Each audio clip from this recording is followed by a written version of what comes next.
Alright, continuing on.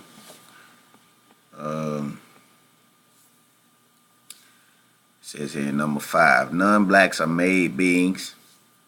They have a maker by the name of Yahweh. They also have free will given to them by their maker in his own image. Thus they have the ability to reject their God, their very own maker and sustainer of their existence.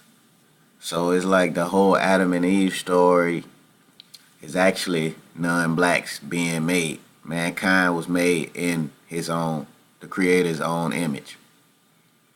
Only people who can reject their maker, the only people who have a maker, have to be the non-blacks. So the Adam and Eve story cannot be about God creating black people.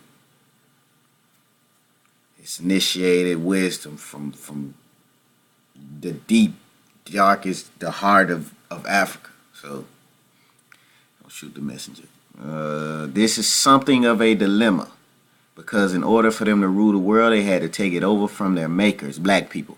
To do this, they had to see their makers as being inferior to themselves, so they could have the courage to conquer and rule them. This rejection of their maker automatically caused them to develop an ego. As soon as you reject your maker, you develop an ego. Automatically. And it also tells you, that white supremacy was born as soon as they came to be.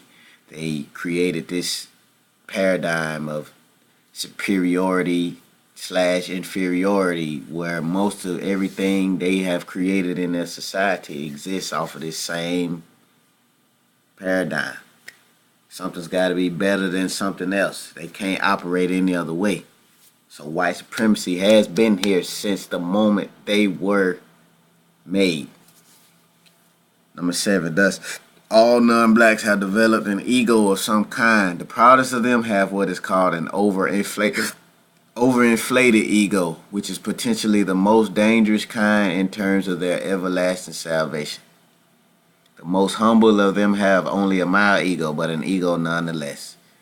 The rest fall in degrees somewhere in between these two extremes. So what it's saying is all of them have egos because all of them have rejected their maker, which is the black man and the black woman.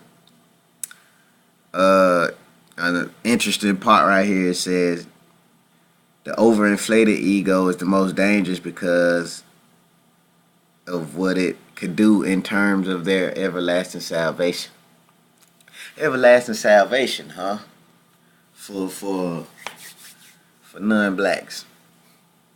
It almost sounds kind of like Christianity, but we all know that all religions flowed or derived out of systems in Africa.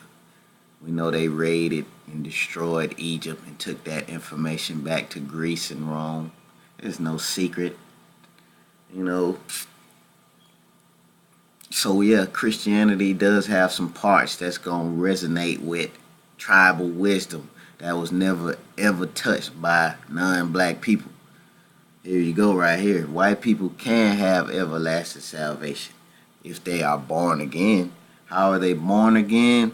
They don't reject their maker. Who is their maker? The black man and the black woman.